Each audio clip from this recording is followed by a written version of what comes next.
I thought I had the perfect marriage. He was my best friend, my partner, the man I thought I could trust with everything. But what happens when everything you thought you knew about someone shatters in an instant? It wasn't just the fact that my husband cheated on me. It was who he cheated with. Someone completely unexpected. Someone I could never have imagined in my wildest nightmares. And once I found out, I swore I would make him regret it for the rest of his life. This is the story of how I caught him in the act, and how I decided to take control of my own fate, because no one was going to ruin me again. It was a regular Thursday night when I first started to feel like something wasn't right. The usual routine: dinner, a movie, a glass of wine, then bed. But that night, I felt this heaviness, this undeniable tension in the air. I didn't know what it was, but deep down I had a feeling I wasn't ready to confront. He'd been acting strange lately, distant, distracted, colder than usual. His phone was always locked, his excuses for staying late at work were getting more frequent, and the spark between us seemed to have died. I tried to ignore it, convincing myself that it was just stress. After all, life had been busy. But I wasn't stupid. I knew something was wrong. And that night, when I picked up his phone from the kitchen counter, I found the message. It wasn't the kind of message I was expecting. The message wasn't from a woman.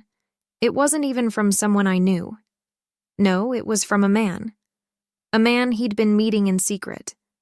A man who wasn't just any man, but someone with a completely different identity. Someone who would completely shatter my reality. What was the message? I can't wait to see you tonight, baby. You know I love you, don't you? I'll be waiting for you. No one else matters. I didn't know how to breathe after reading those words. My heart pounded in my chest, my breath caught in my throat. I wanted to scream, to break something, to shake him awake and demand an explanation. But I didn't do any of that. I stayed calm, maybe too calm. I couldn't let him see me break down.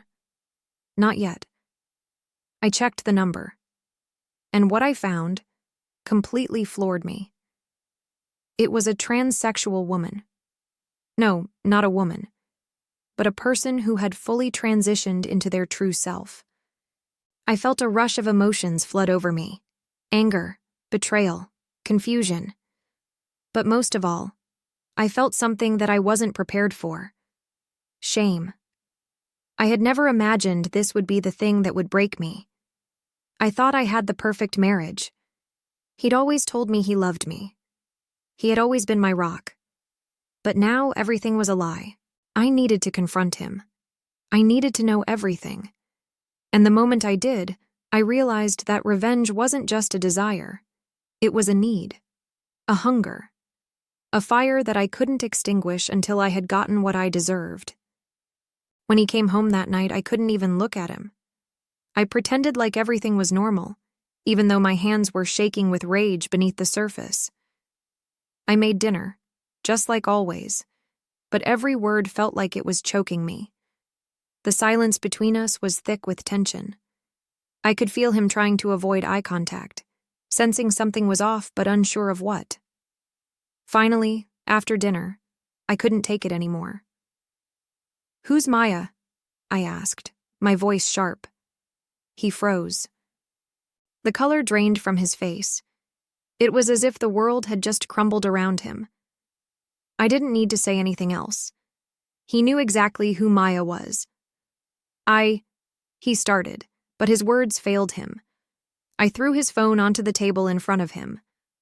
"Don't lie to me, I've seen everything." He stammered, trying to come up with an explanation, but I could see the guilt written all over his face.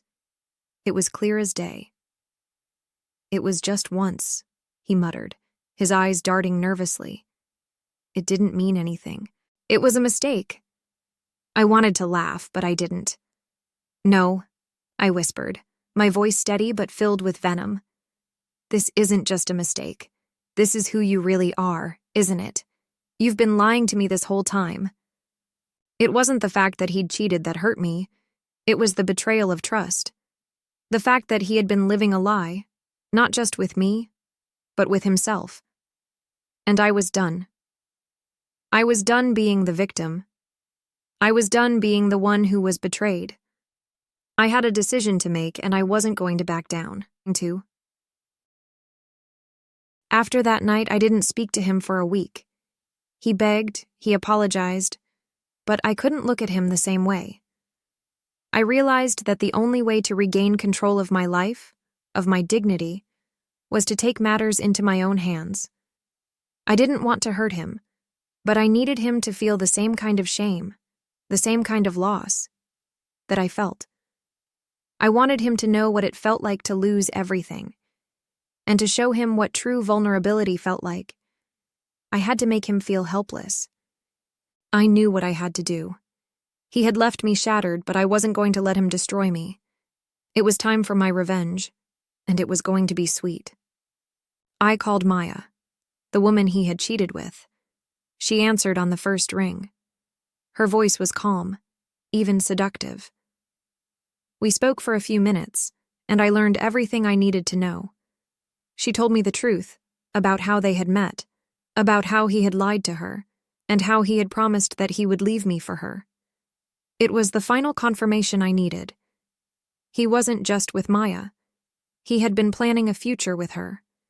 She was going to be the one he chose. And that's when I set my plan into motion.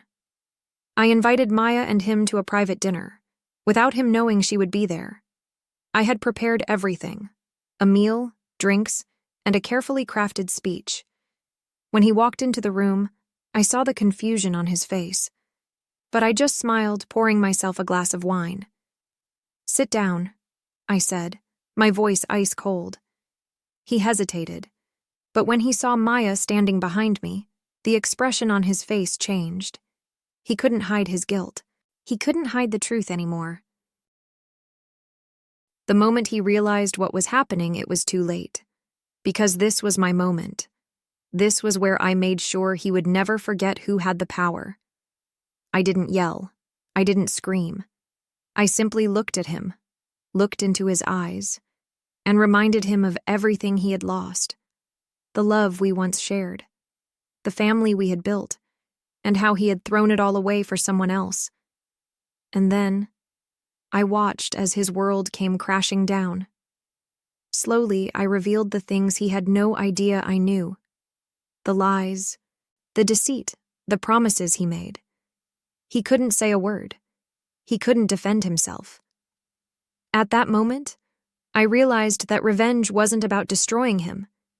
It was about empowering me. I took my life back that night. I let go of the anger and I walked away, leaving him and Maya to pick up the pieces of their broken promises. I never spoke to him again after that night. I didn't need to. The damage had been done. The marriage was over. But I was free. And I had my revenge, not in the way he expected, but in the way I deserved.